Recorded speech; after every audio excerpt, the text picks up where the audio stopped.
Evening, welcome back to Shed, and thanks for joining us.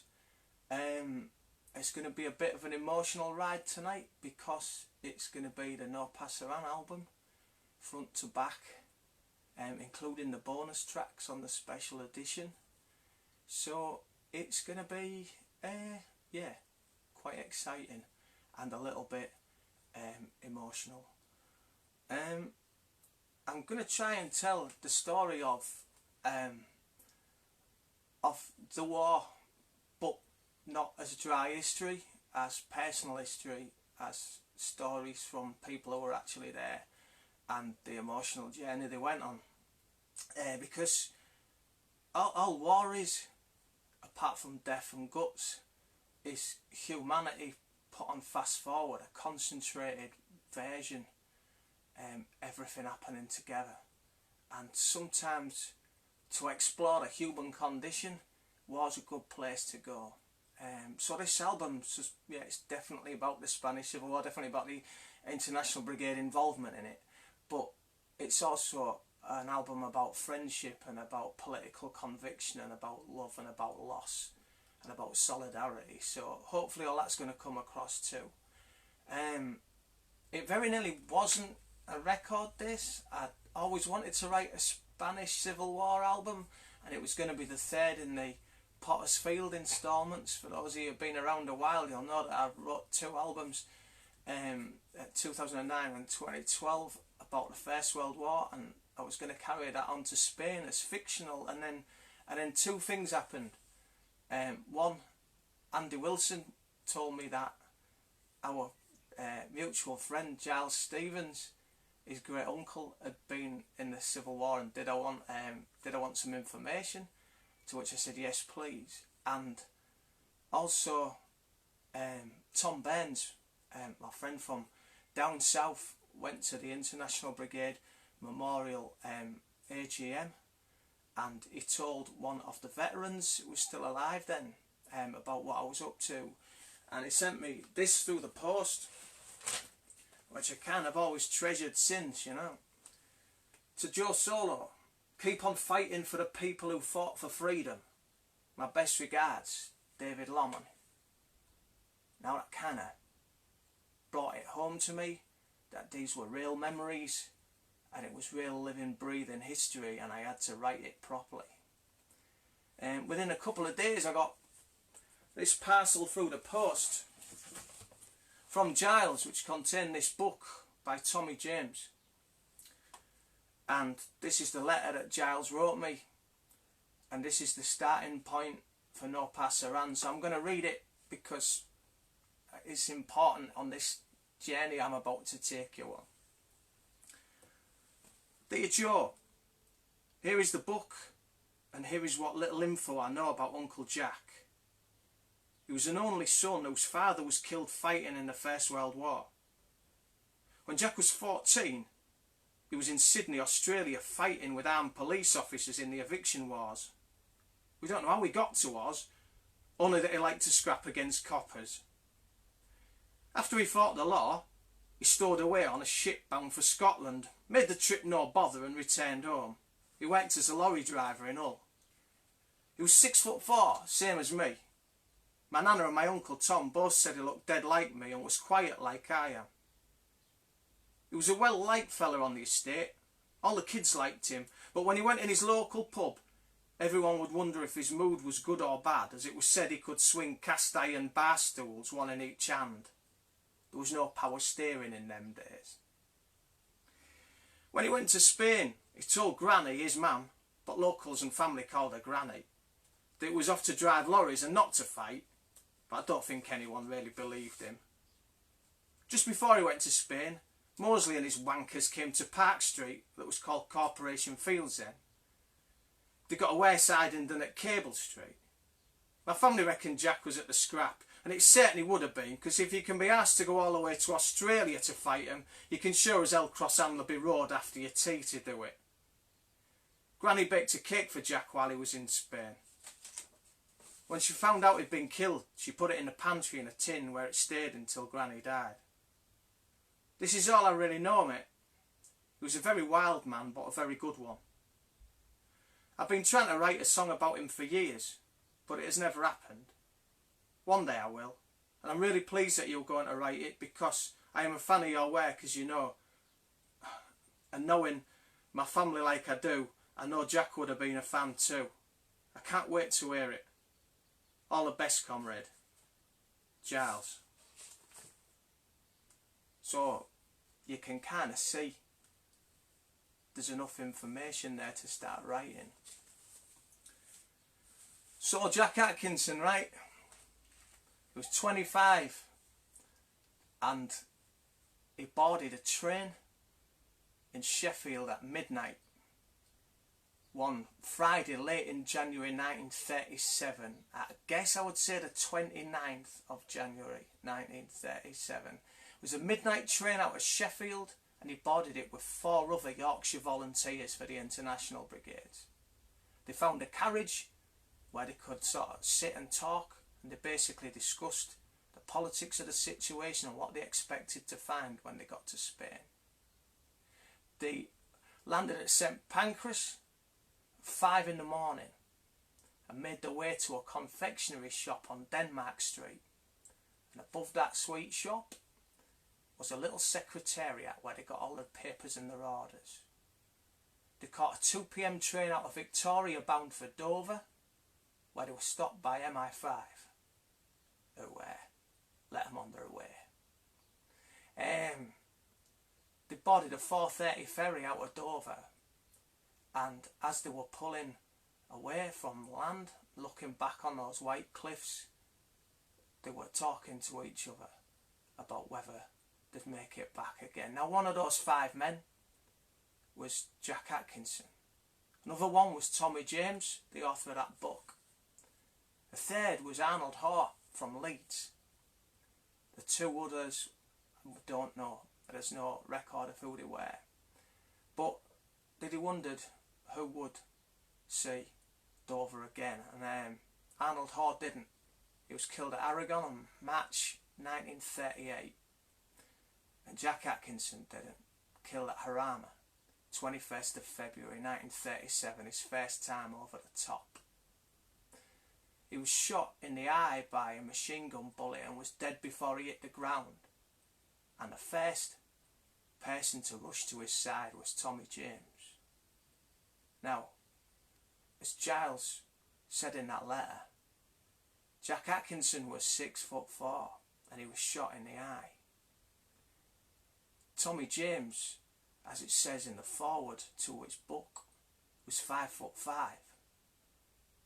And such is the accidental nature of life and death and history, that fascist gun was raking too high. Jack died because he was 5 inches too tall. And that's where we come in.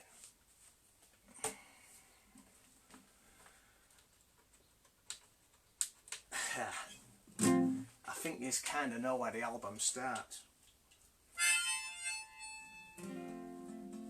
My name is Jack Atkinson, I'm not afraid, and I live and die by this vow that I made. The only good fascist's a dead one, they say, and around Maria we are. When I first left all them months ago, told him I'd come not to kill but to cure. But for an ambulance driver my shot's pretty sure. And around the railway there'll be no Pasaran, no Pasaran, no Pasaran today. Fascists have come for our freedom, we ain't gonna give it away. There'll be no place around here today.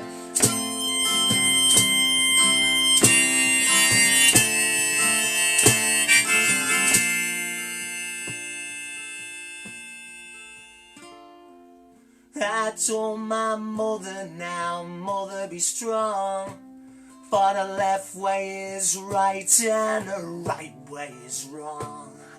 And you can stick that on my grave when I'm gone. For around the real we are. There'll be no Pasaran, no Pasaran, no Pasaran today. The fascists have come for our freedom. We ain't gonna give it away. There'll be no Pasaran here today.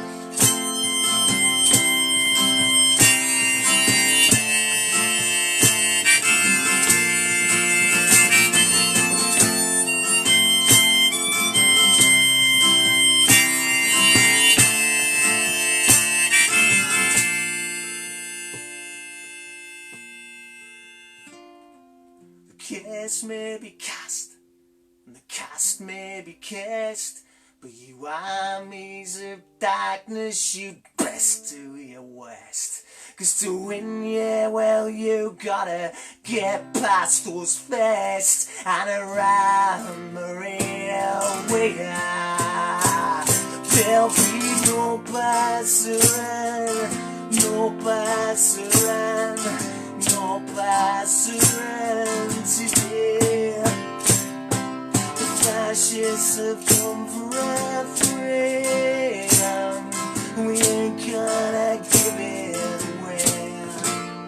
There'll be no Pasaran here, no Pasaran, no Pasaran, no Pasaran today. No Pasaran, no Pasaran, no Pasaran today.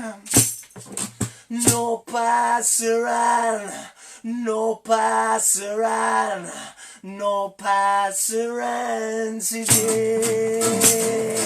Fascists have come for our freedom. We ain't gonna give it away. There'll be no Pasaran here today.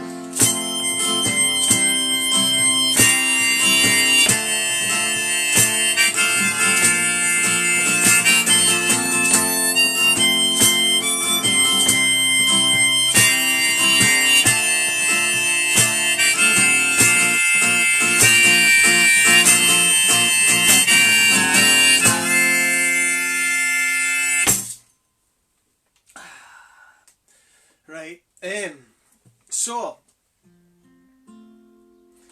that's the first of the characters in this album, and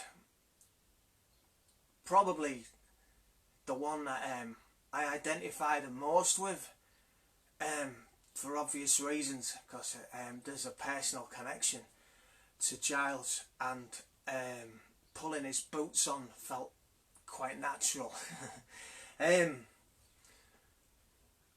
Tommy James, the author of this book, Pounded Earth, it's the story of his time in Spain. Tommy was born in 1898 in Rotherham Workhouse, and he grew up knowing institutional bullying and institutional victimisation. He understood it at a very young age, the class system, because it was laid bare right before him from being a tiny kid. When he became working age, he went down the pit where he worked with the ponies, and then either 1917 or early 1918 he got his call-up papers and ended up first in the trenches in Flanders, and then on the Italian front. And again, he found out all about institutional bullying and the class system in the British Army. He came back like a lot of Tommies did, to unemployment and squalor. And far from it being a land fit for heroes, it was a land where it was very easy to sink. He went on one of the many hunger marches between the north and London in 1922, and the people he met and the experiences on that journey made him a communist. He quickly became a firebrand speaker. He was self-educated and he could quote Marx and Lenin and Trotsky as readily as he could quote Shakespeare and Pushkin, and he was no pushover in any debate. Despite the fact he was only 5'5" tall, he was an imposing figure and a lot of respect for him. He was a local organiser during the general strike in 1926, and following that he would regularly be seen helping unemployed people with the labour exchange trials and the joys of the means test. He would get them through it. When Mosley's black shirts rose up and they were organising all these rallies up and down the UK, Mosley had got one ready for Rotherham, and Tommy organised a counter march which had the desired effect of having both of them cancelled, and Mosley never got to speak there. And in 1936, when Spain fell into civil war, Tommy had one eye already on volunteering for the International Brigades. He survived Harama, the first person at Jack's side when Jack was killed. And he was one of 300 that went up to try and take Brunetti in the summer of 1937, and one of only 42 that came back down the hills. After that, he was shipped back to the UK, where he became the Yorkshire recruiting officer for the International Brigades, and using his knowledge of Spain and his amazing speaking abilities, he managed to persuade a lot of young men to leave Yorkshire to continue the fight against Franco's fascists, and that's where this song comes in. It's somebody who's been impressed by seeing Tommy speak. It's called Our Open Eyes.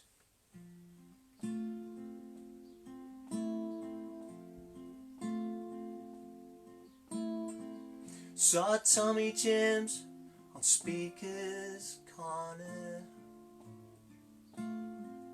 knew there and then I had to go.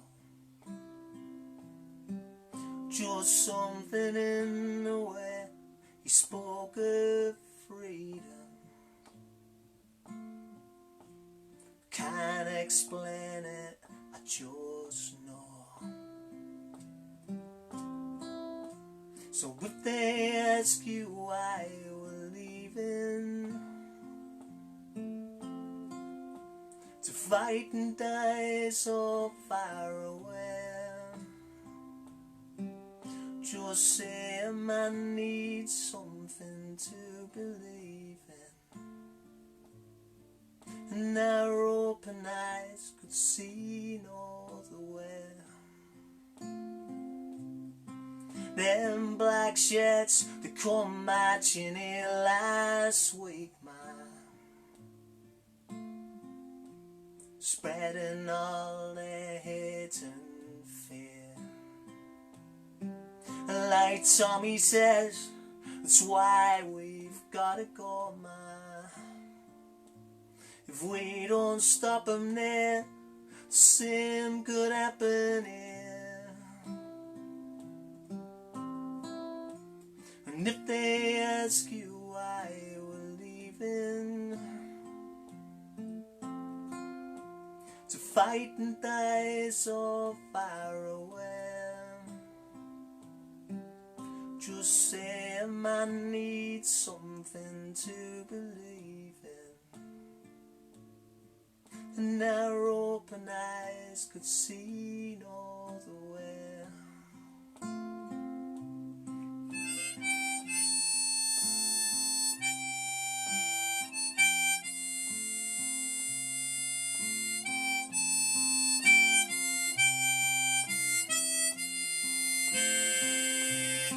So I'm sailing off to Spain to fight for freedom.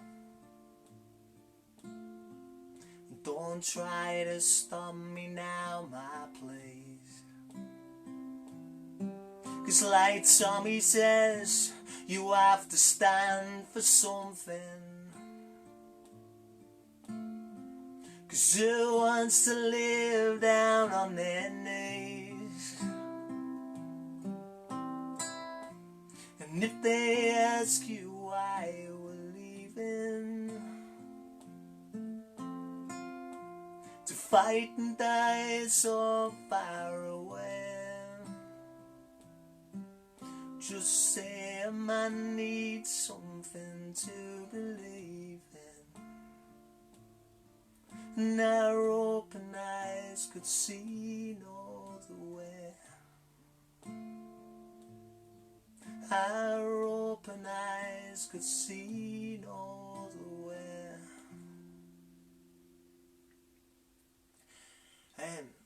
The credit where it's due there.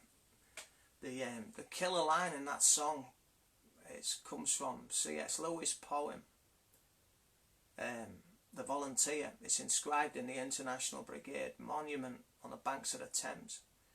It was not fraud or foolishness, glory, revenge or pay. We came because our open eyes could see no other way. It's a beautiful thing. If you're ever in Rotherham, by the way, there's a plaque to Tommy James and a bench. They call it the Peace Garden. It's literally just a park bench on the other side of the crossroads from the War Garden, if you know what I mean. A great big cenotaph on one side and a tiny little plaque and a bench on the other. But you go see Tommy James and tell him I said hello. Right. I kind of veered away from the true stories a little bit here and had a bit of poetic license. There were two other men in that carriage apart from Jack and Tommy and Arnold Hart. No idea who they were, but I wanted to write a little bit of a backstory to them and taking a few more of the things that were social issues, that were problems with the travelling to Spain. And basically, the establishment, the British government, made it illegal for you to go. They had a non-intervention treaty with Spain and refused to defend the democratically elected Spanish Republic with arms, and made it illegal for their citizens to travel and fight. And the Daily Mail were calling volunteers Reds and mercenaries, and obviously it was the 1930s. If you you're lucky enough to have a job and you were lucky enough to be able to put food on the table for your loved ones, it was a huge wrench leaving it. Now this is the third song on the album.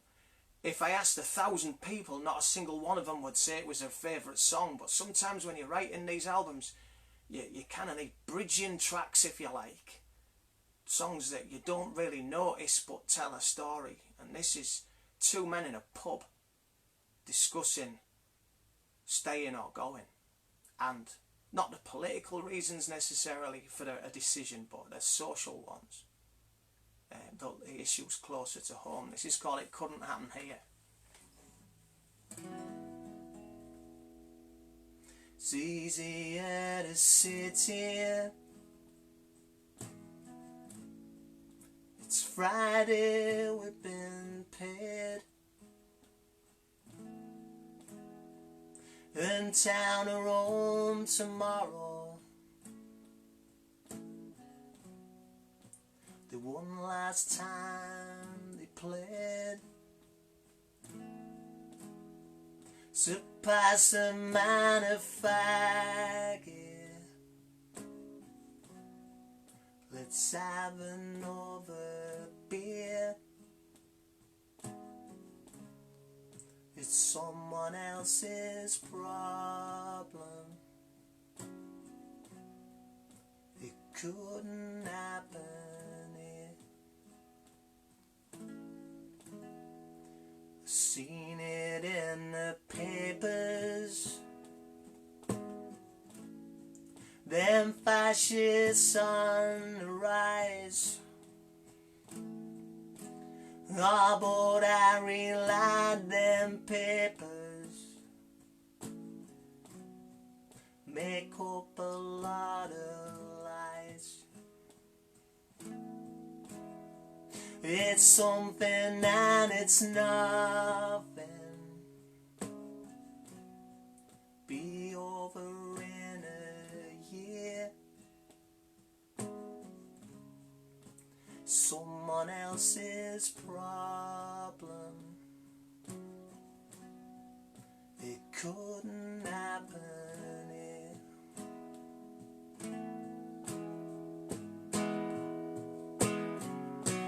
Me, I'm an engineer, and you drive a bus. What's Franco or Hitler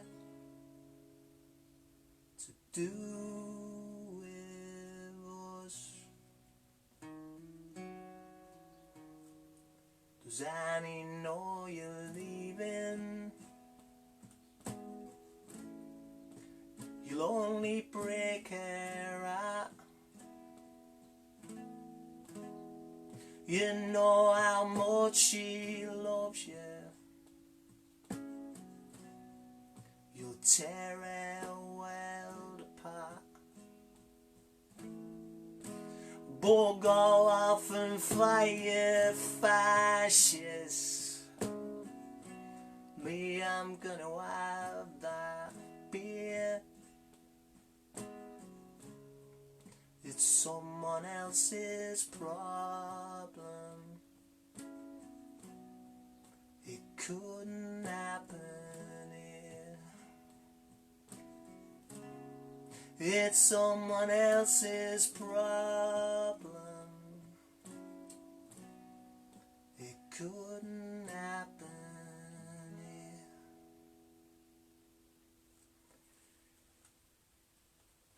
That's pretty much how people talk themselves out of fighting for anything, isn't it? It's too hard. The odds are too far against you. Find some excuses close to home and stick to them. And it's why, basically, leaving homes and families and livelihoods when the whole establishment of your country was against it was, for me, the single bravest act of the 20th century. 35,000 men and women from 53 different countries made that trip to fight fascism in Spain, long before the rest of the world caught on to how evil it was. They knew. They were ahead of it. The politics put them ahead of it. And respect. Right. We arrive at Penny Phelps.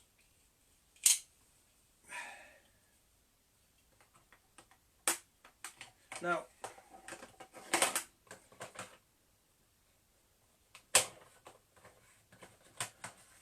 Penny Phelps was one of 75 nurses who volunteered from Britain to go and help the International Brigade effort. She was helping a friend with helping feed hunger marchers in the early weeks of 1936, and she came across somebody whose feet was so badly sore, these lacerations and the blood pouring out of him. She knew he needed urgent medical help, and she was working in a hospital, and these are in the days before the NHS. He wouldn't have been able to get any help without money, and she booked him in under her name and got reprimanded by the hospital management. They said they'd have no Reds working there, and so she resigned.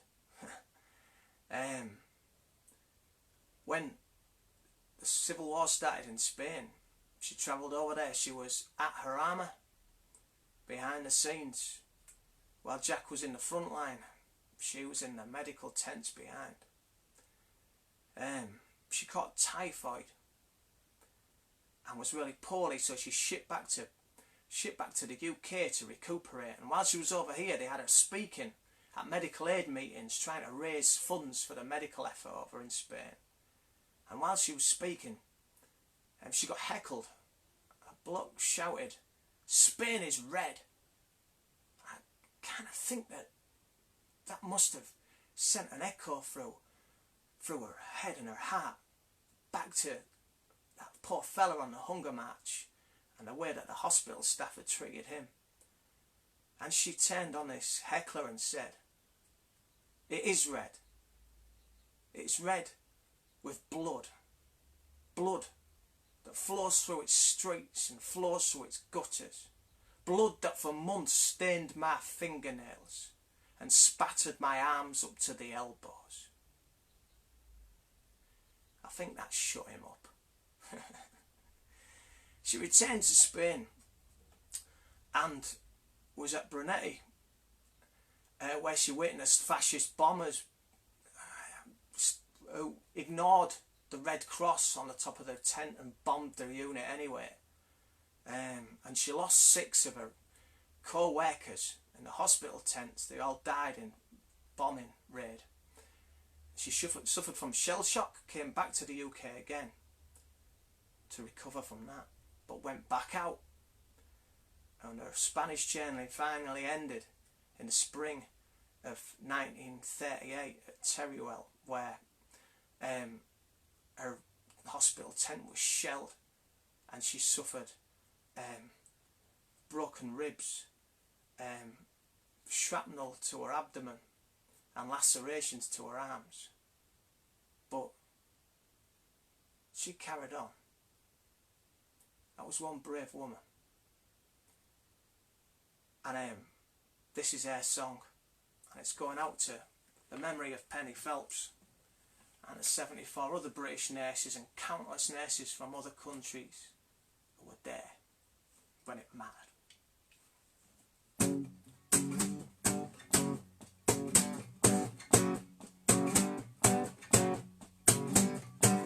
It was a dusty hall on the Empire Lane. She was a nurse back, begging help for Spain. Spain is red, came a shell from one side. Spain is red, she cried. Oh yeah, Spain is red, red with the blood of the dying and the dead, and I've treated every nationality, she said, when their blood runs, when their blood runs red.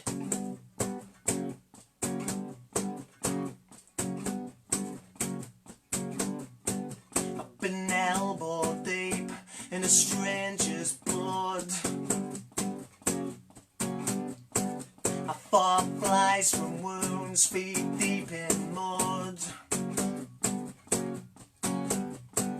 They took a part of me each time they died. They don't want it on my gravestone, I never tried. No, no, Spain is red, red with the blood of the dying and the dead, and I've treated every nationality, she said, when their blood runs, when their blood runs red.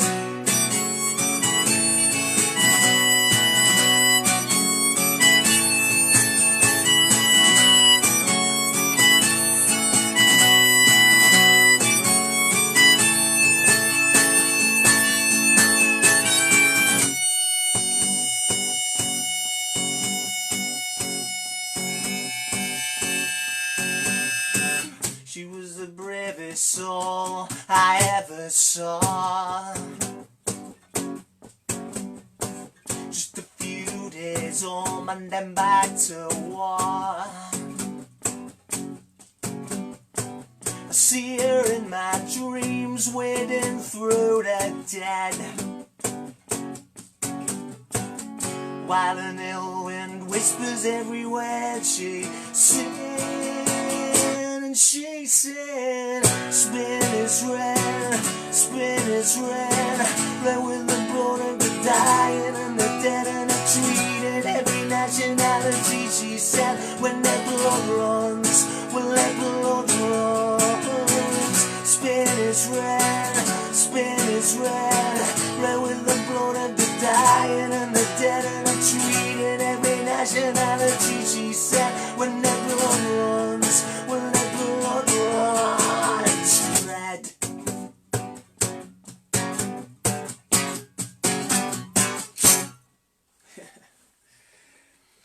Oh, right.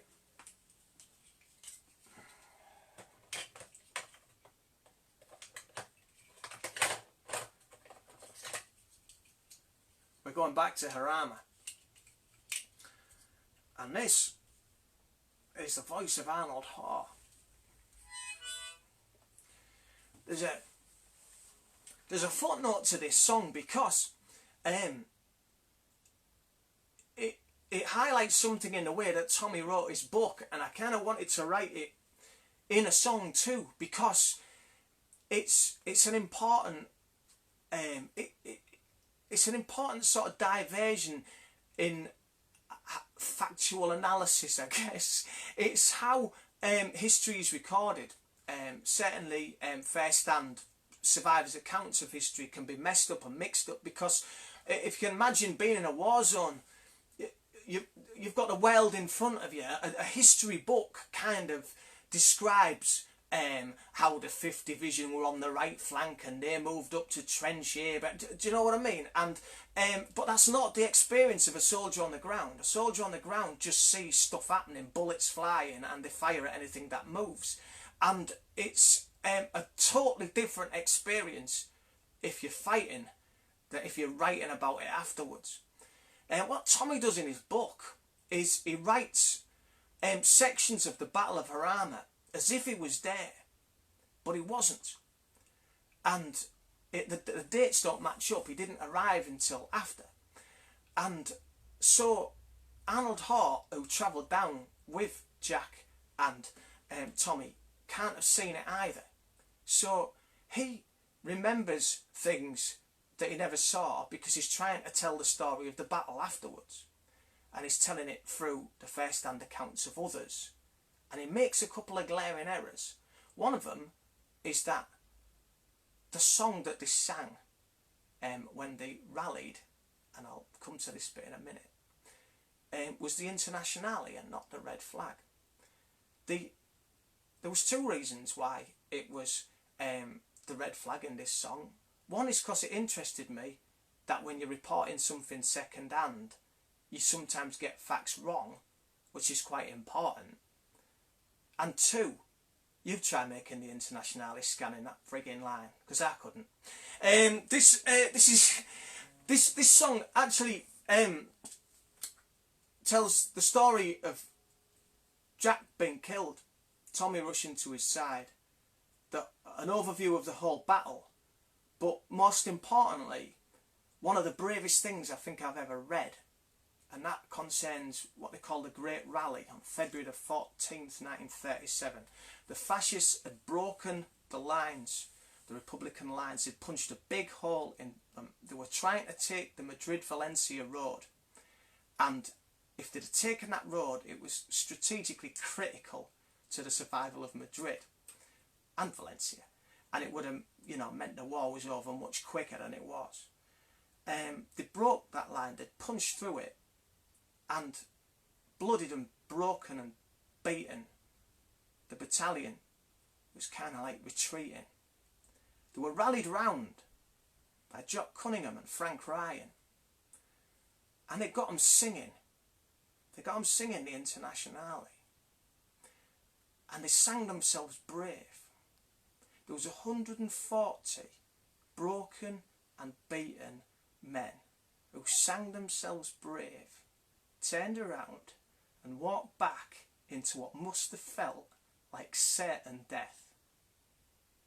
And they did it and won, because they came with such force that The fascists thought they had greater numbers. The fascist armies didn't know there was no one protecting either flank of these 140 men. And they retreated back to the positions they'd occupied the day before, and the Madrid-Valencia road was saved by 140 people and a song. That's one of the bravest things I ever read. Solidarity. This is a song called Madrid. Straight from the train we was rushed through the station, and now to the trenches on Suicide Hill. On the way Jack and Tommy had talked through the ethics of how to save lives. Sometimes you gotta kill. At our backs fields of black and red poppies line the wind of a white dusty road, and up there in front stood the armies of darkness. And keep your eyes open, boys, lock and load, and remember the hills of Arama. Remember the things that we did, and remember that we fought for freedom here. Yeah, we fought for Madrid.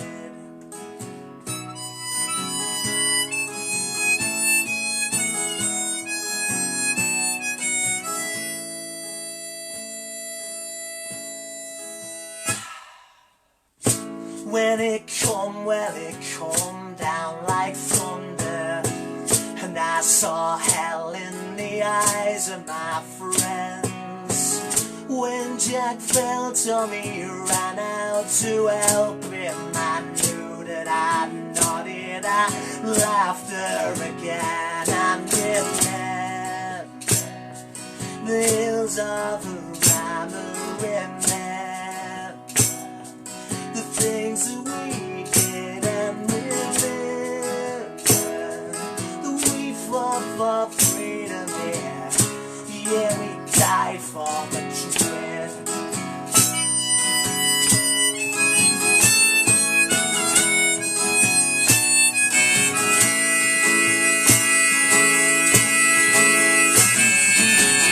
We fell back, we was battered and bleeding, just a handful of what passed for men.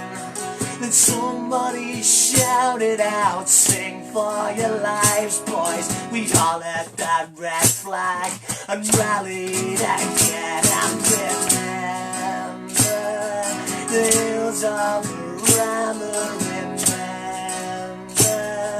the things that we did, and remember we died for freedom, yeah. Yeah, we died for Madrid.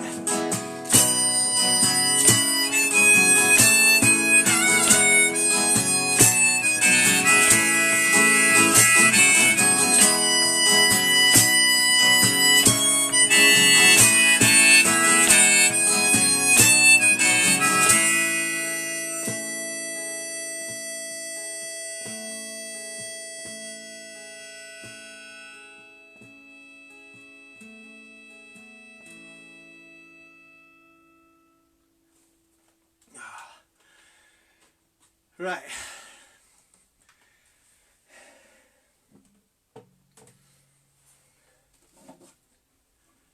We're leaving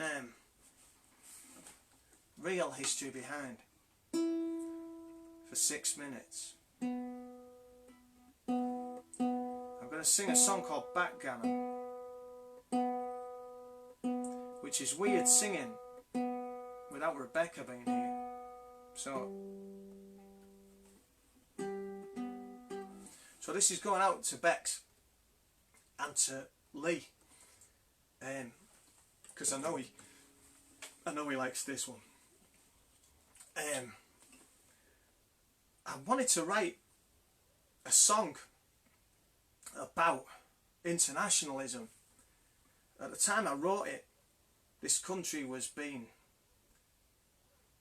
basically propaganded into becoming a kind of racist cesspit by certain political parties and aspects of the right-wing media. And the problems in our society, which were caused by financial cuts and drains on our services following a banking crisis, were being blamed on immigrants and asylum seekers. And I wanted to write a song that was about solidarity around the world, because we're engaged in not an ideological battle between who should be in this country and who shouldn't be, but in a class war in which those in control of the purse strings around the world are making up for their own mistakes by draining finances from the rest of the world and then managing to turn us all against one another, so that we end up blaming one another for problems that come from elsewhere. And so I wanted to write a unity song, and this was it. It's about two men uniting over a board game, despite the fact that it's the only way they can really communicate.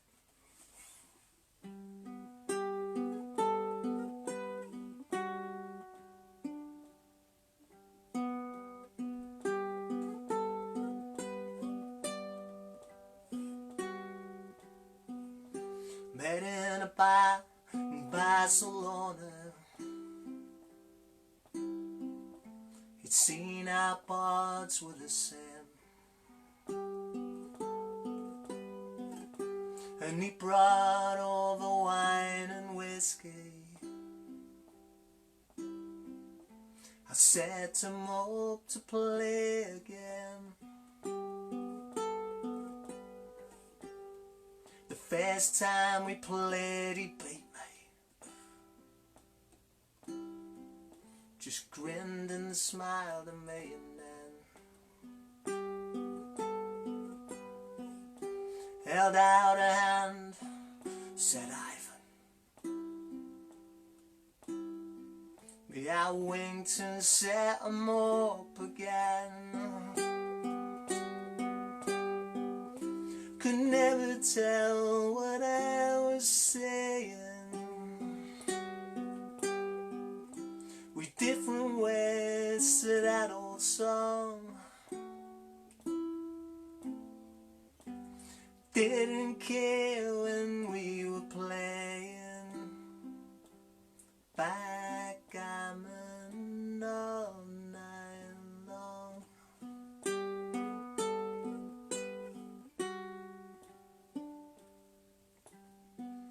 Had a wife and kid in Vladivostok. He wrote to them every day. Then he brought over wine and whiskey, and we would play the night away. Could never tell what I was saying. We different ways to that old song. We didn't care when we were playing backgammon all night long.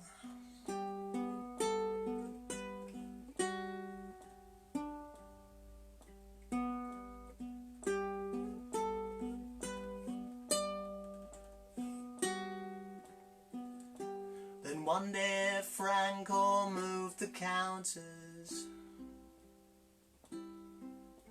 He rolled the dice and he attacked. We went to fight him in the mountains, and Ivan didn't come back.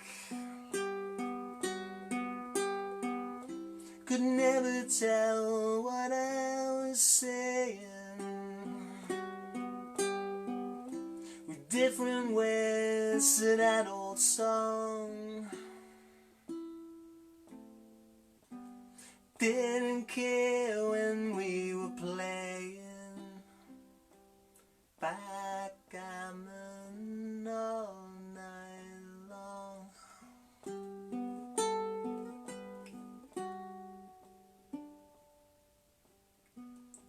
I sent my board to Vladivostok, back to Ivan's wife and kid. Couldn't bring myself to play now, and they went to know it wasn't his. Could never tell what I was saying, with different words to that old song. Didn't care when we were playing backgammon all night long. Didn't care when we were playing backgammon all night long.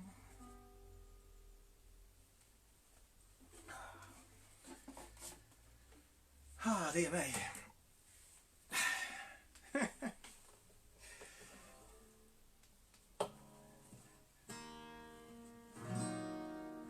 Right, I deliberately, I didn't write too many songs about Spain, and only one really made it on there.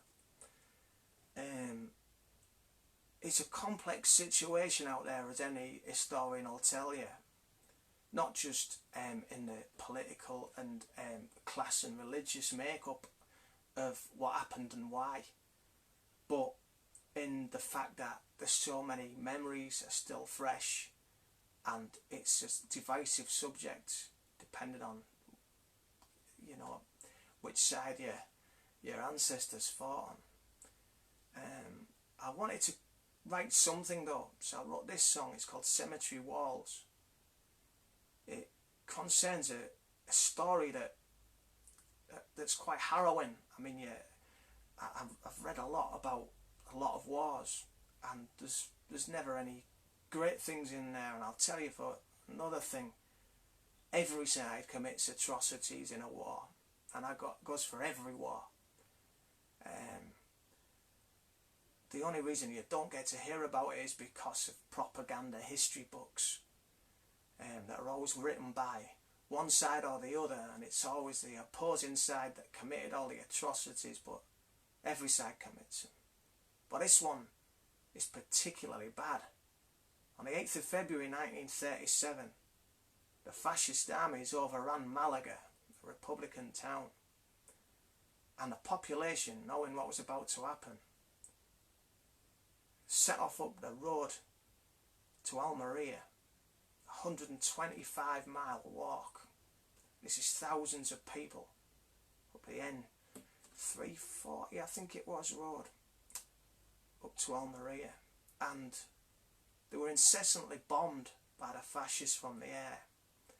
And a lot of these people were women and children and the old and the sick, and they were dropping down dead anyway with exhaustion, with hunger and with dehydration. But the fascist bombers were picking thousands off as they went, and decades later they were still finding bones in the dust by the roadside. Those that did stay were systematically raped and lined up against the walls of San Rafael Cemetery and shot and buried in mass graves that at the time I was writing this were being excavated. So this is kind of, it's about those ghosts, I guess. It was a pretty lengthy introduction, but it's a very short song.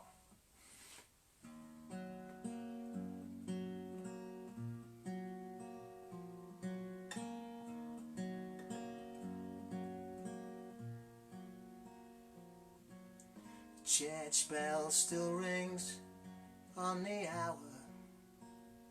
The sun will still rise and will fall on the road to Almeria,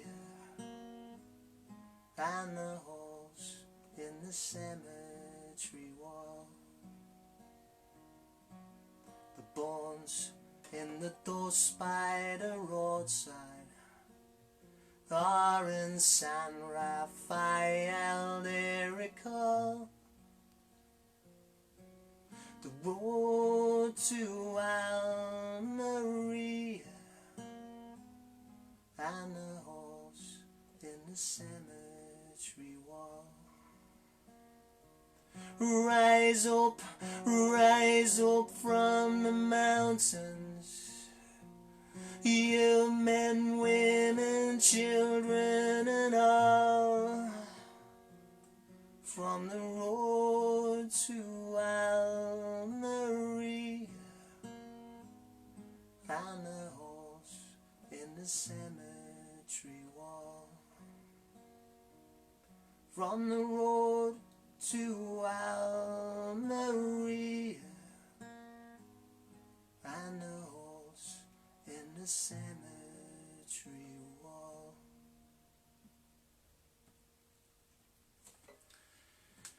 Right.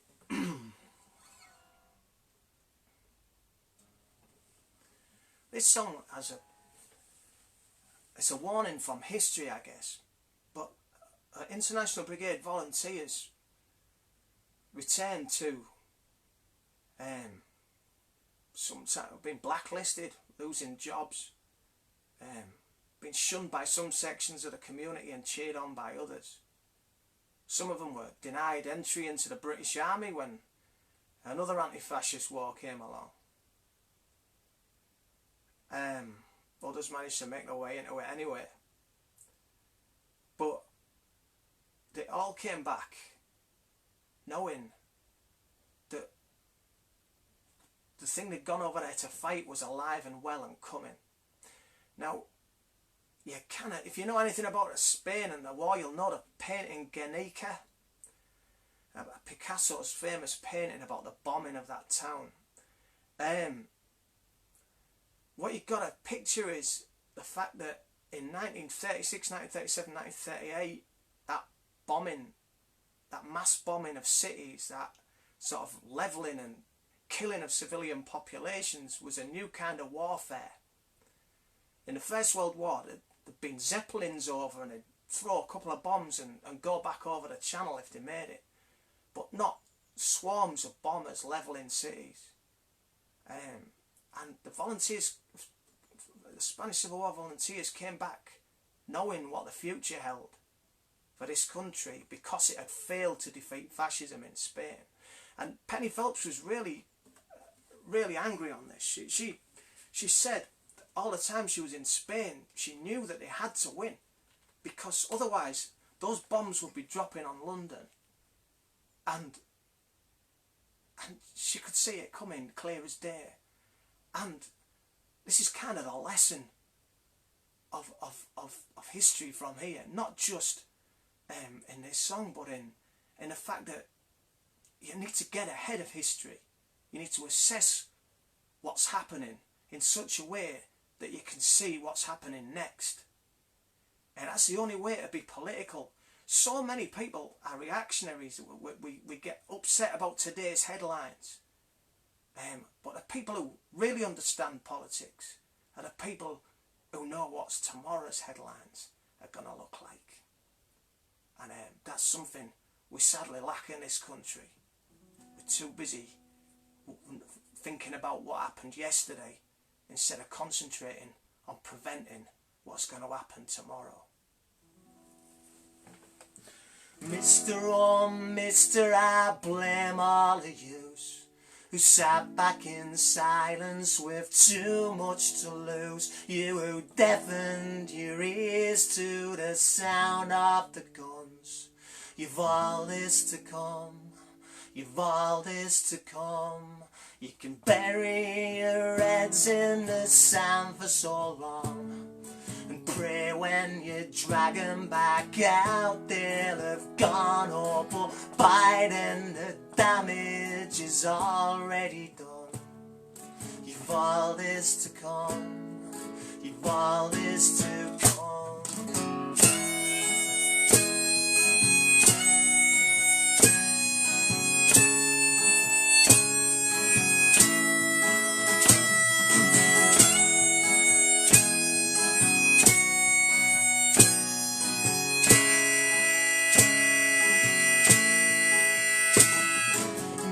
You'll soon wipe that look off your face when you're next on their list to ship out of this place. When you can't trust your children, your neighbours all shun you. You've all this to come, you've all this to come. See, fear is their weapon and money their bait. You'll be taught how to grovel and primed how to hit, till you'd sell your own mother for a place in the sun. You've all this to come, you've all this to come.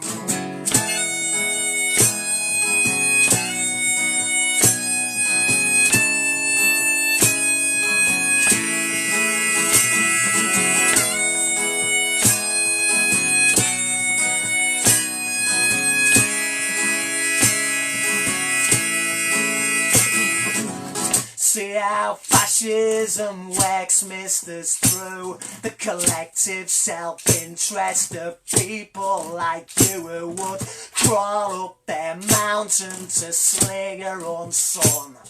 You've all this to come, you've all this to come. And when them bombers rain fire from the skies, when your people are dying, you'll wanna know why. And it's 'cause you didn't do now what had to be done.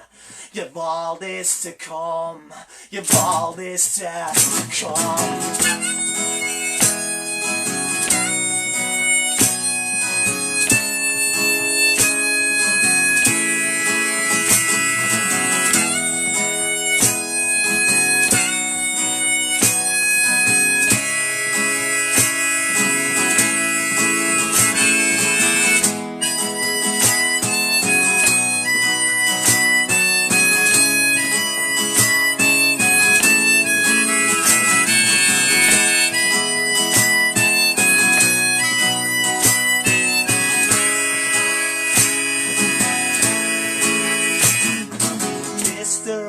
Mister, I blame all of yous who sat back in silence with too much to lose.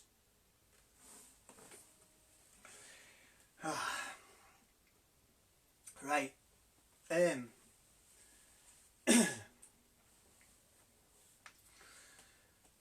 guess at its heart this is a love song. In a song it couldn't happen here. There was a conversation between two people. One of them was called Harry, and Harry's fiancée Annie was the other bloke, the narrator of the song. I call him Bill, his sister. So Harry is the narrator in this song, and Bill, his mate, who was going to have another pint and a fag, was the fifth man in that carriage because he went to protect his mate, and this is what happened to him. Yeah, it's high. It's a love song, but like all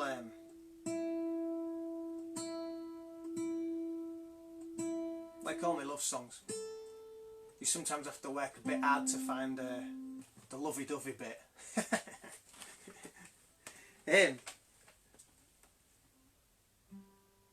Yeah, again, this won't be anybody's favourite song on the record, but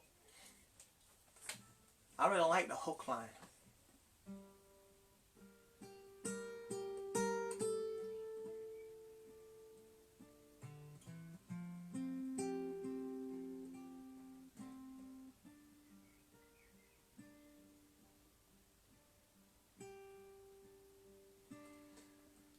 you give me that locket?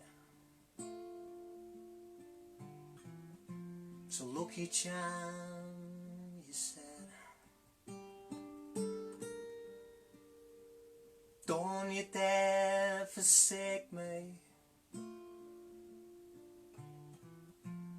Don't you come home dead. You sang Red River Valley, made me learn the tune. Now I'm smoking French cigarettes beneath a Spanish moon. Got lucky at the rammer, cut off from the rest, pinned down by snipers from up there on the crest. I held on to that locket, knew help was coming soon. Now I'm smoking French cigarettes beneath a Spanish moon.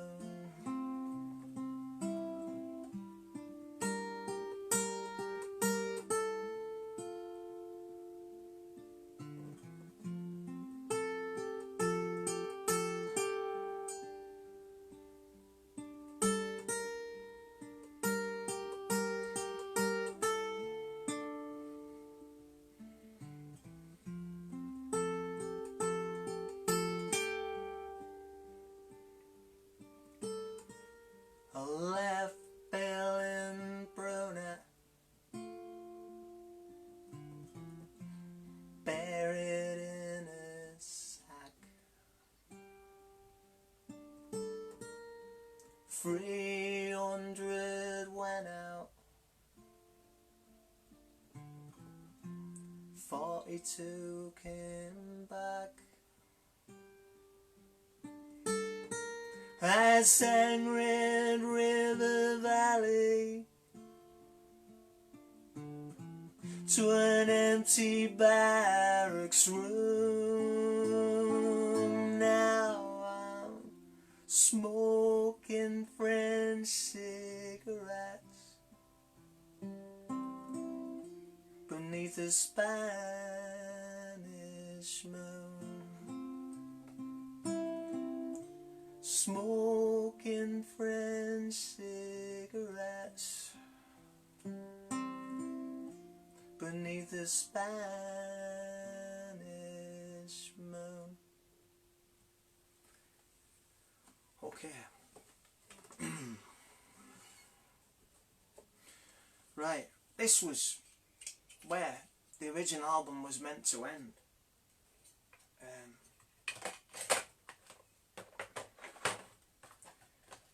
I wanted to come a full circle between Jack's voice on the first track and my voice on the last, talking about Jack and the sacrifice he made for the cause. And it was the last track I sent Giles, because sadly we lost him before I'd finished the record. But I know he got to hear this one. I wrote it because it's quite an important thing for me. See, we're just dust in waiting, you know. We're just accidental energy that's around for a meaningless kind of tiny point in time in the overall sphere of existence, you know. We are completely meaningless on so many levels. And So many people try and surround themselves with commodities, you know, houses and cars, and define themselves with money and power and status. And it's meaningless, you know. Cars rust away and bricks and mortar crumble down to earth. And we're the best one in the world. We eventually become a burden to our children, an amusement, an anachronism to our grandchildren.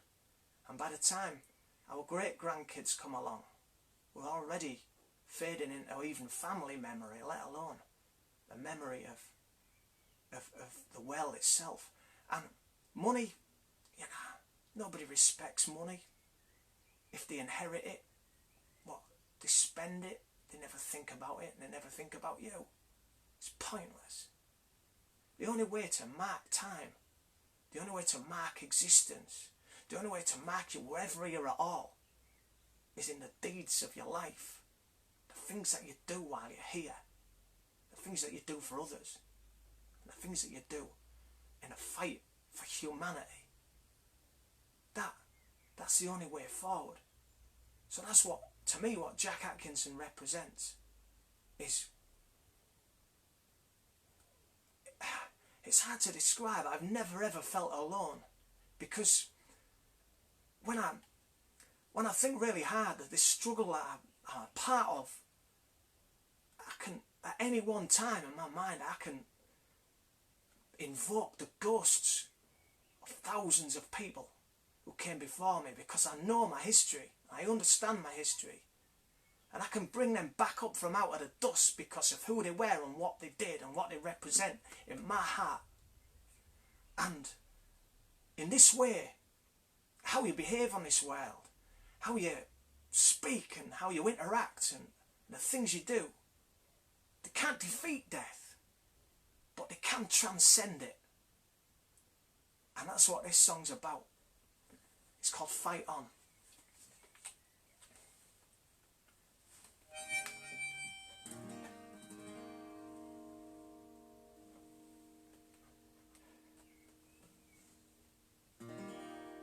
Just wanna say thank you, Jack, for what you did in that war. Not just fighting and dying there, but what you were fighting for. 6'4" with your daddy's eyes, your mother's only son. Return ticket to Paris and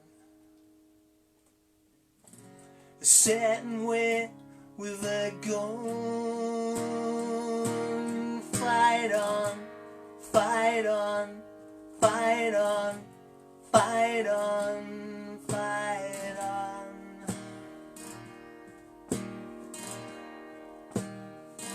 Fight on, fight on, fight on, fight on, fight on.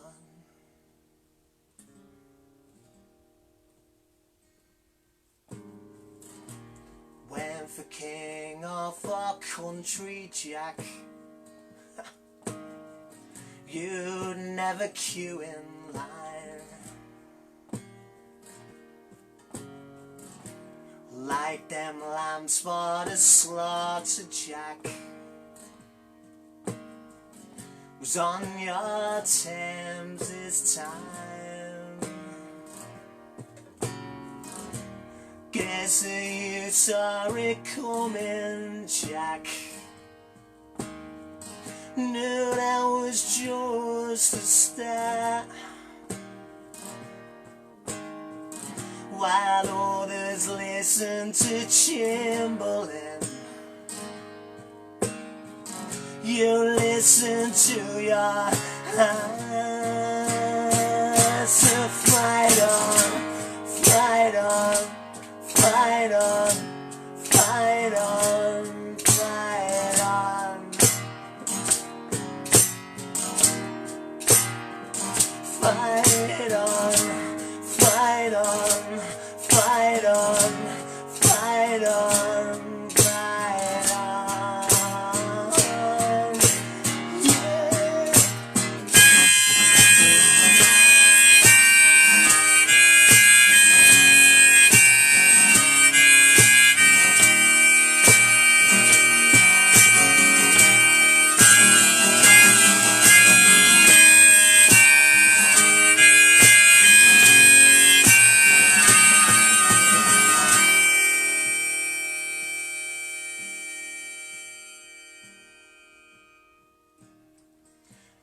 6'4" with your daddy's eyes.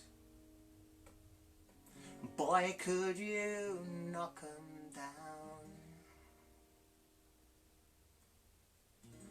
You fought the black shirts on corporation fields and ran 'em out of town. They say a man, he dies twice, Jack. This when his days are through, and then when he gets forgotten, Jack. But I remember you, so fight on, fight on, fight on, fight on, fight on. Fight on, fight on, fight on, fight on, fight on.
Right.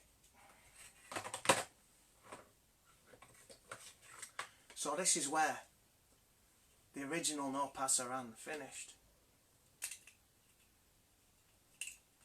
I told myself this was the story of Harry going back to Spain after Franco's death to stand at the graveside of his friend Bill. But really, I think I'd be lying to myself if I said it wasn't about Giles, really. So this is going out to you, comrade, for starting this, and wherever you are, you and Jack, give 'em hell.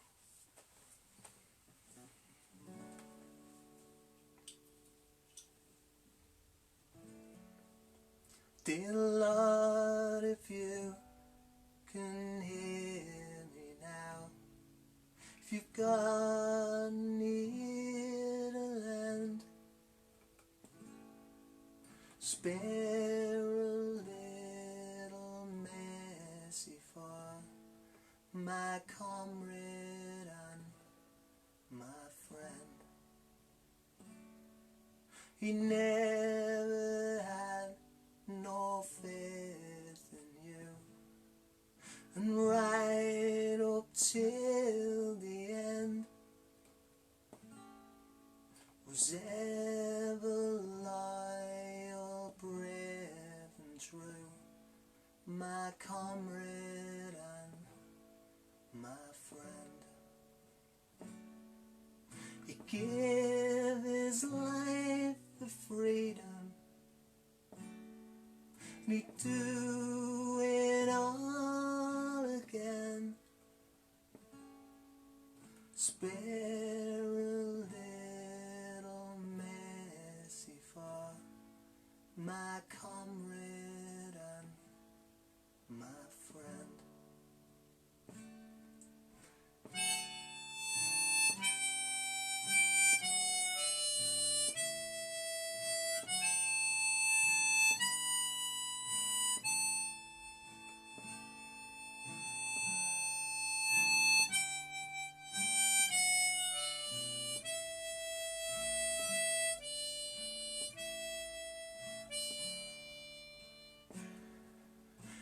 give his life for freedom, and he'd do it all again.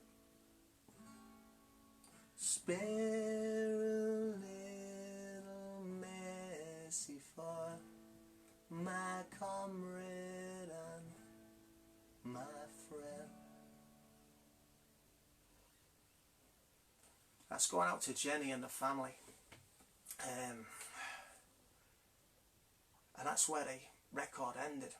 I sold out of them last year, and so I was going to just do a normal repress, but I had a few extra tracks knocking about, and so I decided to do like a special edition with 5 bonus tracks on. So I'm going to sing you them now if you've got the time to hang about for a bit while longer.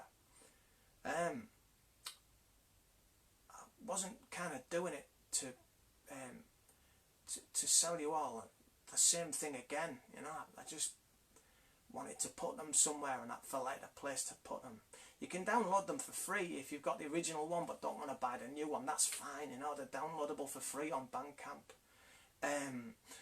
If you do want to buy another one, then this week, as part of my lockdown solidarity, all the money from sales goes to East Worthing Food Bank. So there'll be my Bandcamp link elsewhere on this group page, so please dig it out. Buy any of my CDs and it'll go to the cause. I'm going to dedicate this tune to Joe Gibbons, who's a constant source of information and inspiration to me. He really helps me see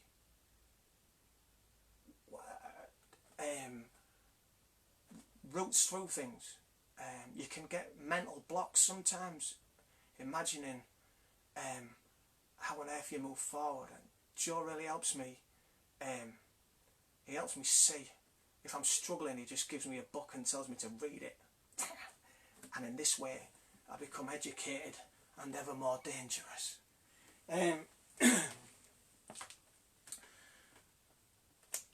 This song is called To Die With Your Fist in the Sky. It name checks all the 10 volunteers from Hull who were named on the memorial that we unveiled in March last year. When I recorded it, we gathered a choir together of members of the Hull International Brigade Memorial Group and Hull and District Trades Council. No, I said district there, Damien, that was just for you. And relatives of the volunteers themselves. So we gathered this choir together, and I expect at home now they will be all going whoa oh oh in the bits that go whoa oh oh, and I'd like to encourage that, even though I can't hear it. It's also going out to little Harry. Hiya Harry, if you're watching this tomorrow, you won't be watching it tonight, but hiya Harry. And you've got big boots to fill, son, but you'll fill them. It's in your blood.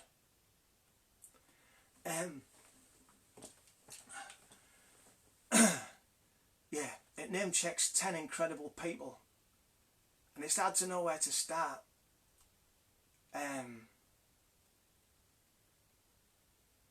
So I'll just sing it.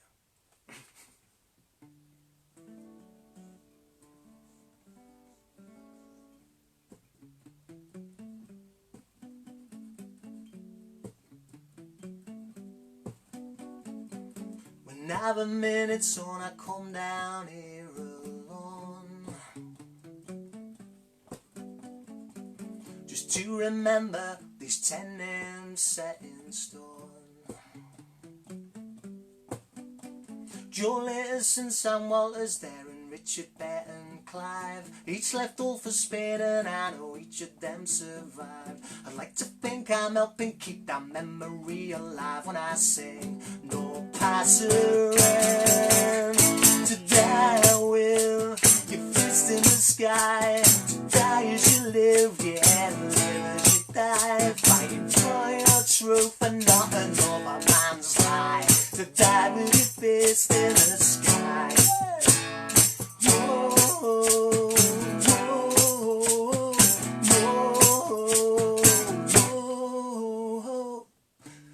a steward drove an ambulance to Spain.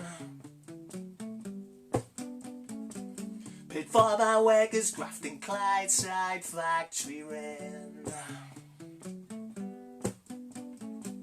And once in Spain she turned her hand to saving lives. There's many men who made it thanks to Frida's sacrifice. I like to think I'm helping keep that memory alive when I sing No Pasaran.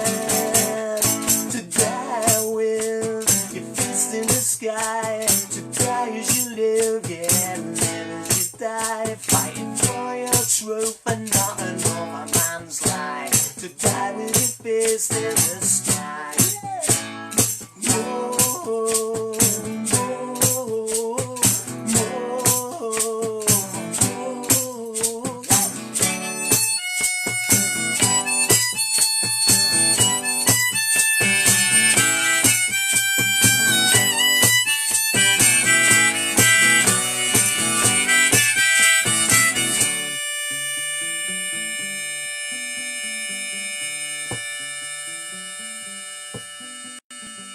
Bentley and Waddle, well, they died side by side. Forever brothers, now in death, just as in life. And Morris Miller died out there on the front line. Big Jack, I've told you about 100,000 times. I like to think I'm helping keep that memory alive when I sing No Pasaran. To die with your fist in the sky, to die as you live, yeah, live as you die, fighting for your truth and not another man's lie. To die with your fist in the sky. Whoa.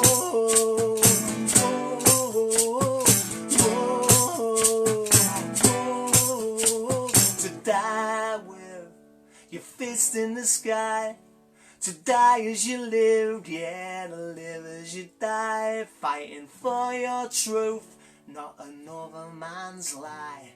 To die with your fist in the sky.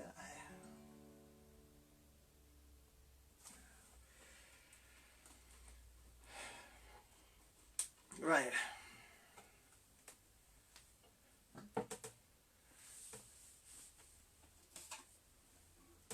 This is a song.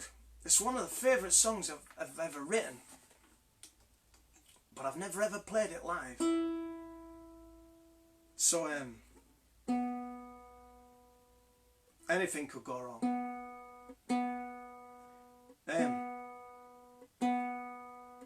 Backstory to this is it's a story of Clem Beckett, Daredevil speedway rider, born in Oldham, who basically tried to unionise speedway and got himself into a whole lot of bother.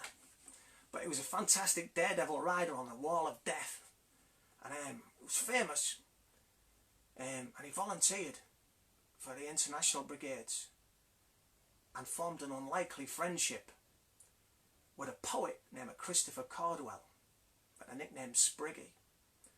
And you kind of, on the surface, it somehow doesn't work, you know, because Beckett was, you know, hands-on, working class communist, and on the surface at least, he must have looked at Cordwell and thought he was like a middle class, almost kind of voyeuristic adventurer, but but he wasn't, you know. He was a dedicated socialist who died for the cause, and they formed this friendship over in Spain. And there's a superb play by Townend Productions called Daredevil Rides to Jarama. If they're touring it again, go and see it. It's brilliant, because I watched it and I walked straight home and wrote this song. And it's a song that I've been promising to write anyway for Tosh MacDonald, who said, you know, you've got to write the story of Clem Beckett. And I was saying, I will do. I didn't kind of write it until I saw that play, so credit where it's due. Neil Gore was absolutely superb in this play, and I can't thank him enough, and Townend Productions enough for inspiring this song, because, as I say, it's one of my favourite songs I've written. It works better because Rebecca's fiddle is so amazing, and without it I'm going to be struggling a little bit, but I'll give a good account of myself, because that's what Clem would have done. On the 12th of February 1937 at Harama,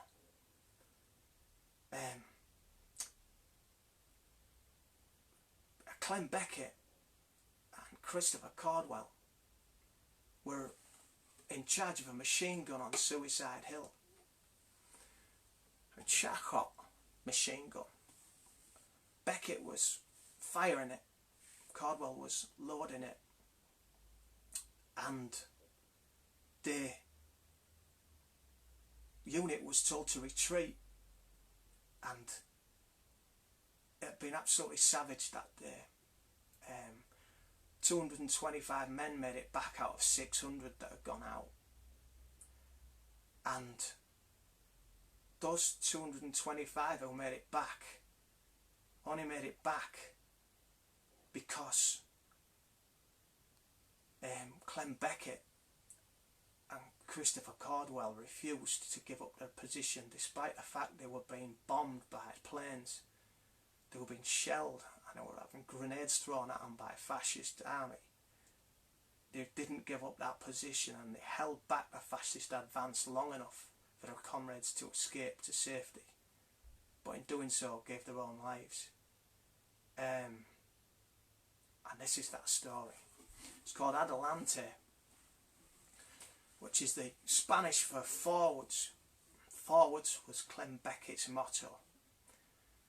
If he came across trouble, he just drove straight through it. Read about Clem Beckett. It was amazing.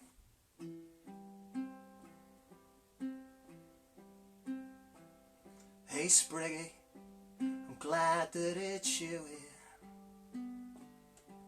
It's better to die with a friend. You were there from the start, back on King Street, and here you are now at the end.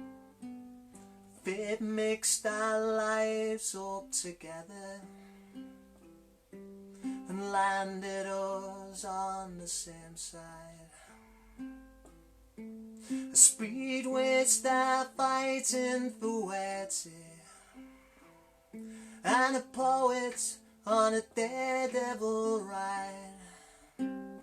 Adelante, forward forever. Adelante, you must stand your ground. Adelante, forward forever, forward forever, and never back down.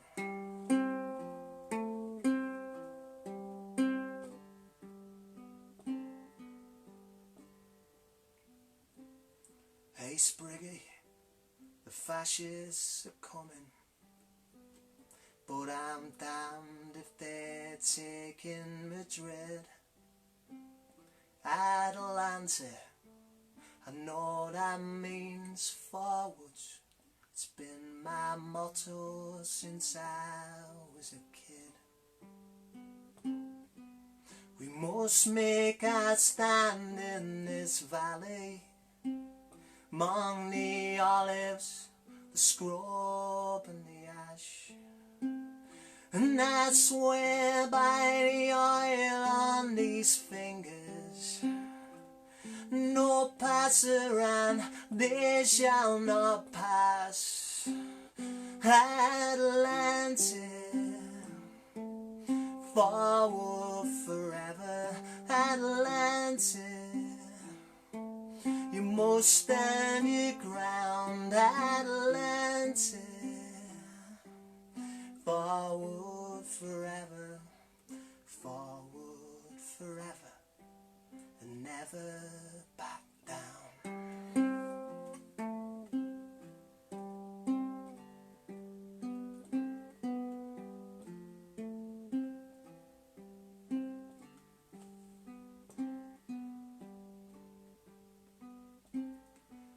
Spriggy, you're dead at my shoulder, and there's no one to reload this gun, but I'll fire it until my last bullet, 'cause there's no way in hell that I'll run. I guess what it all boils down to is the one lasting thing you can give, that's your life in the fight for our freedom, to die so that others might live. Atlantic, forward forever. Atlantic, you must stand your ground. Atlantic, forward forever, forward forever, and never back down. No, forward forever, and never back down.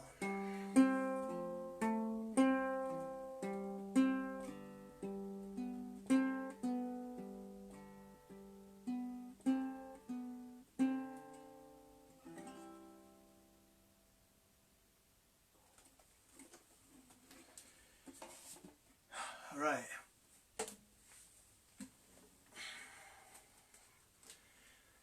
Right, this next song's going out to Bob and Sandra for their 50th.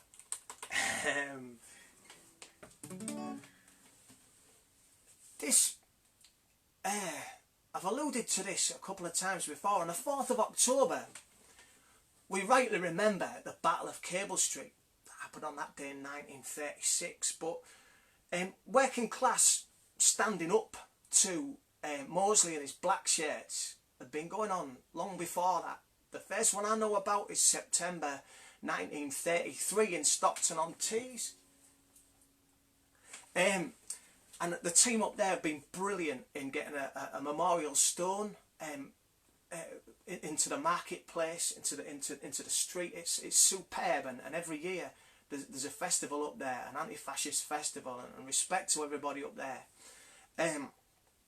But the working class rose up against Mosley and the black shirts, also in Leeds and in Liverpool and in Southampton, and you know, and there was many places where people like Tommy James got their marches cancelled by organising counter marches and the authorities bottling it, you know. But there was one quite famous Sunday evening in Hull in July of 1936, at a place called Corporation Field, where 10,000 people turned out to hear Mosley speak, or at least most of them 10,000 turned out to not hear him speak and to shout him down and to run him out of town. And they couldn't hear him speak anyway because somebody had cut the mic cables. But they fought him back over Park Street Bridge, back down to Anlaby Road, and all of the volunteers from Muller went to fight in Spain were there. And I wanted to write a song because I lived on Park Street for many years, and I used to walk to catch my work bus across what was Corporation Field, and I never even knew. I walked over Anlaby Road Bridge, Park Street Bridge to Anlaby Road many times and never even knew there'd been a pitched battle there.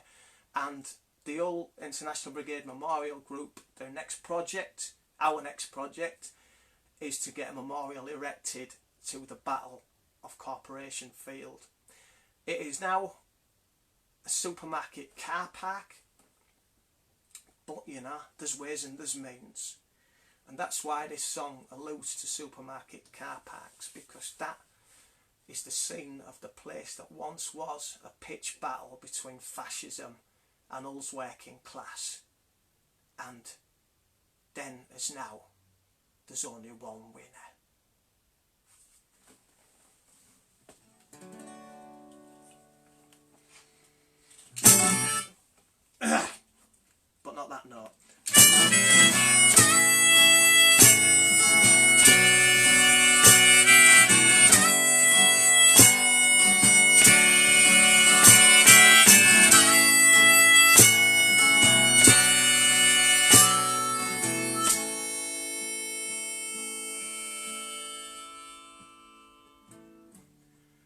See, here's a car park now for this supermarket chain, where shoppers they come and shoppers they go in slow September rain.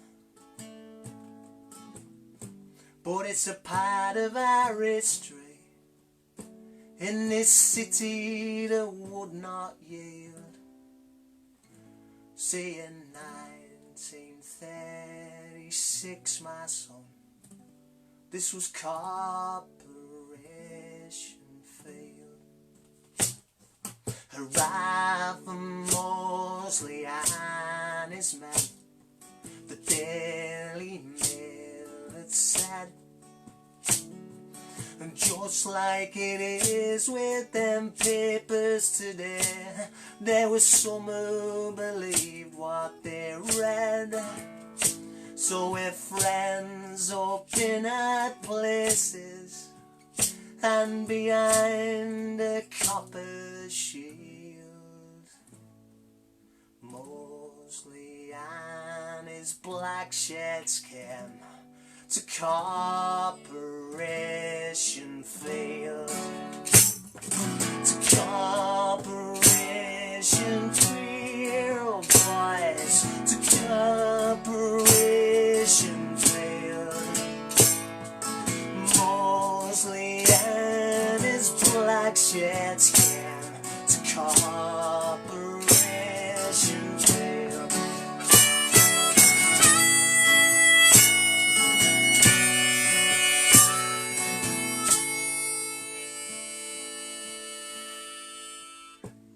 Like now times were hard, yeah, and he played the card of hatred and national pride. And some took the bait of his poison and hate, and they rallied to march at his side. But in a city of immigrant neighbours, that was red rag to a bull. And never you fret, they made Mosley regret the day came to all. Yeah!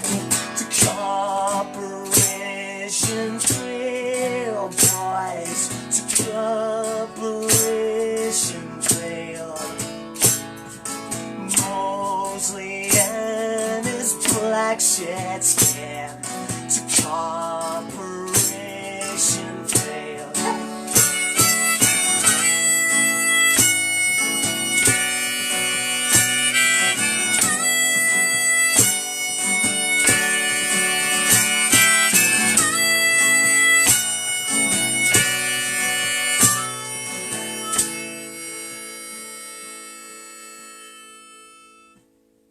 So shoppers they come, and shoppers they go, in slow September rain.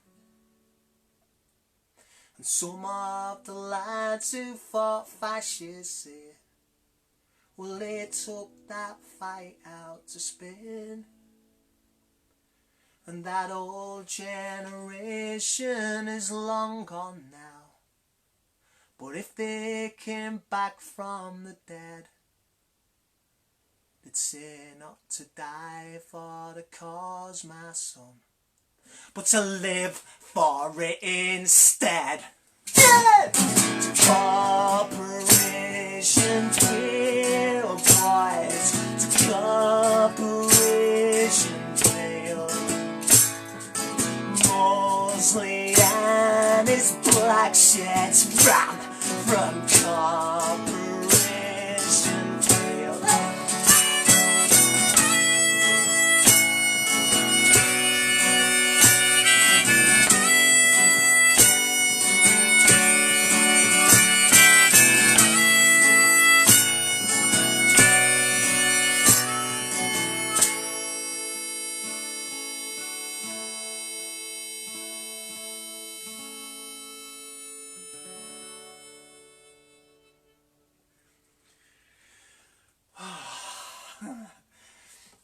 So,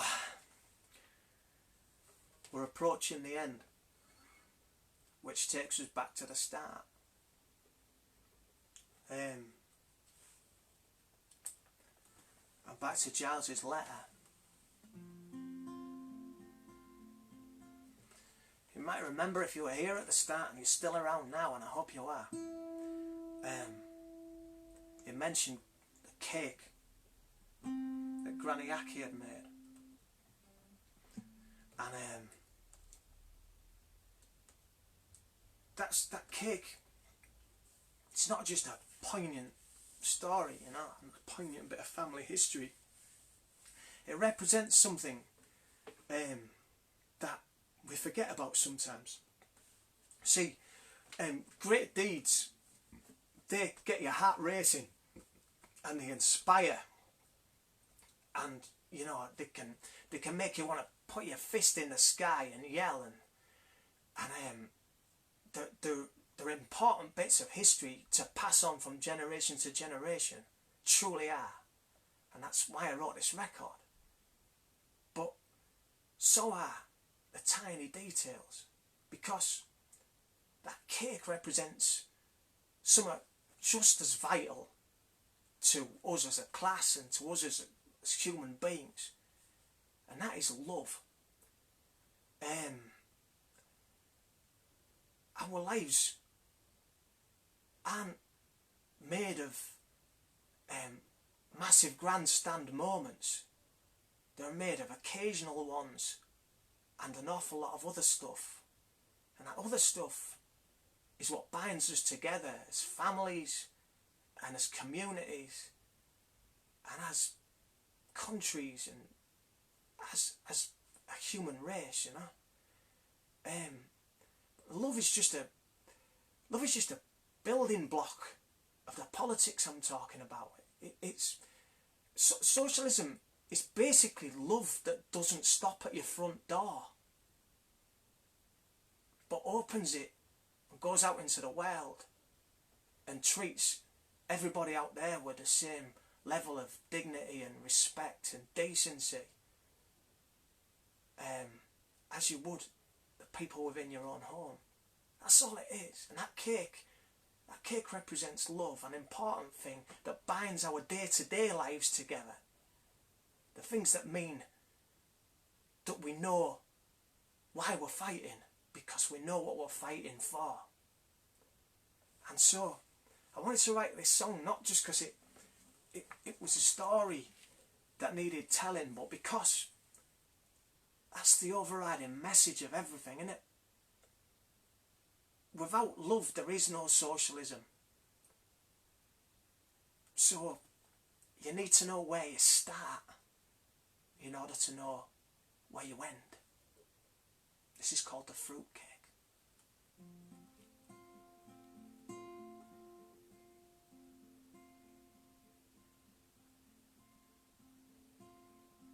In Granny Aki's pantry was a fruitcake in a tin.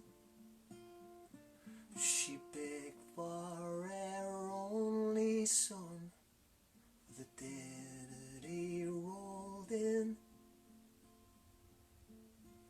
His warring days behind him, he'd sit down at his side, still there in a pantry when Granny Aki died.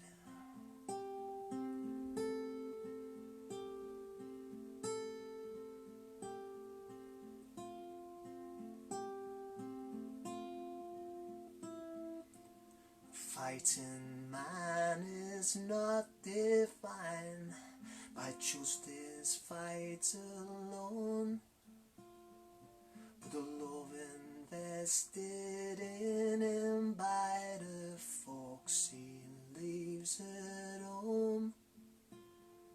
She never stopped believing, though that fruitcake slowly dried. Was still there in a pantry when Granny Aki died.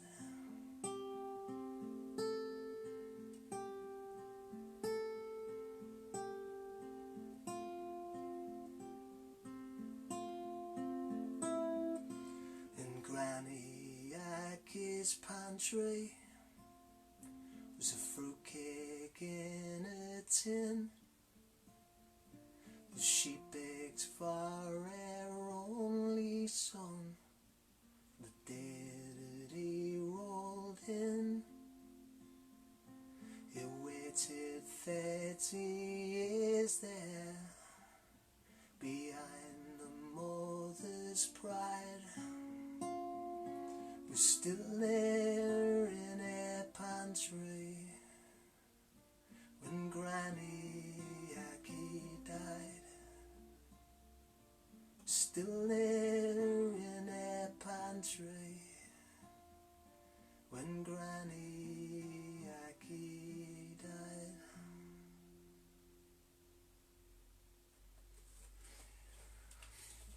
Okay, that kind of brings us to the end.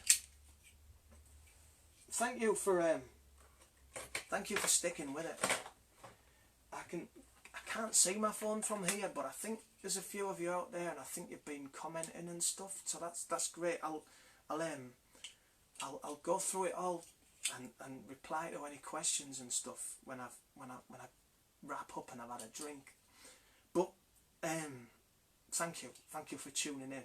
And the next live from Shed gig is going to be in the middle of June, so it'll be a month's time, and it's going to be the Minor Strike album Never Be Defeated. I'm going to sing it to coincide with somewhere around the anniversary of the Orgreave.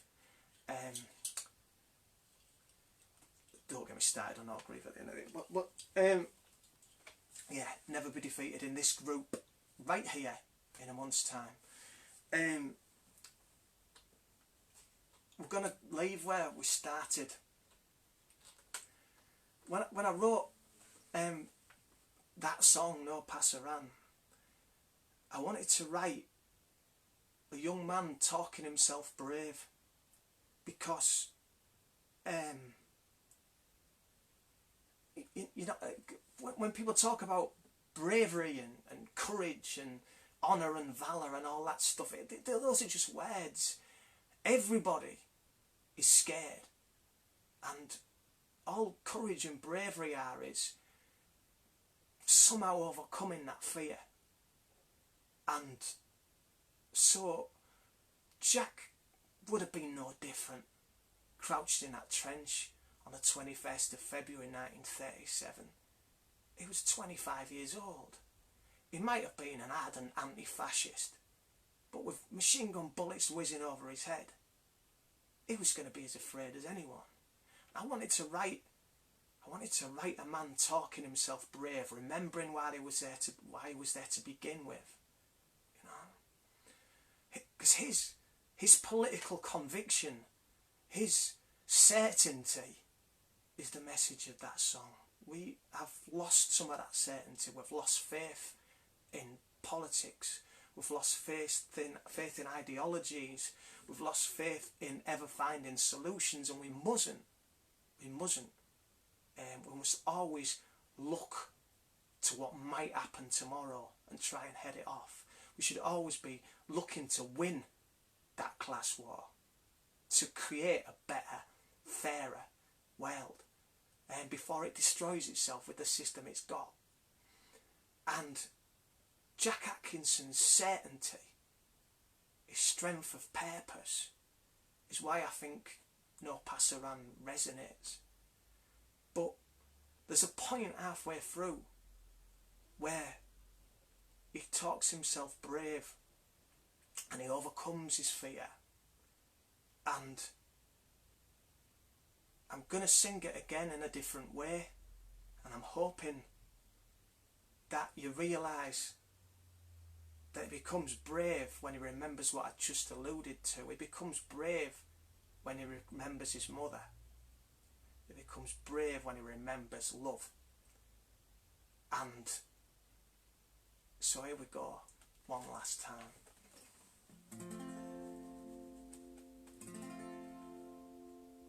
My name is Jack Atkinson, I'm not afraid, and I live and die by this vow that I made. The only good fascist's a dead one, they say. and around here we are. When I first left all them months ago, told them I'd come not to kill but to cure. Before an ambulance driver, my shot's pretty sure. And around here we are. There'll be no Pasaran, no Pasaran, no Pasaran today. The fascists have come for our freedom, and we ain't gonna give it away. There'll be no Pasaran here today. Now I told my mother, now mother be strong, for the left way is right and the right way is wrong. And you can stick that on my grave when I'm gone, for around here we are. There'll be no Pasaran, no Pasaran, no Pasaran today. The fascists have come for our freedom, we ain't gonna give it away. There'll be no Pasaran here today.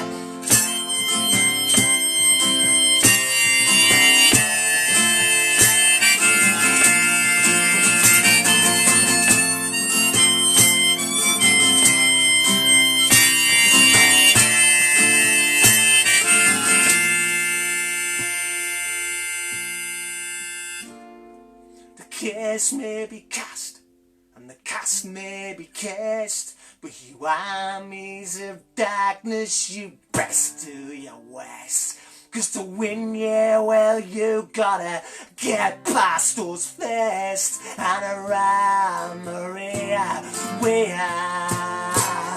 There'll be no Pasaran, no Pasaran, no Pasaran today. The fascists have come for our freedom, we ain't gonna give it away. There'll be no Pasaran here, no Pasaran, no Pasaran, no Pasaran today. No Pasaran, no Pasaran, no Pasaran today. No Pasaran, no Pasaran, no Pasaran today. The fascists have come for our freedom, and we ain't gonna give it away. There'll be no Pasaran here today. Thank you for sticking with this. And if there is a message to any of this, over and above what I've said, it's in those wisest of words. It's way better to die on your feet than live forever on your knees. Good night.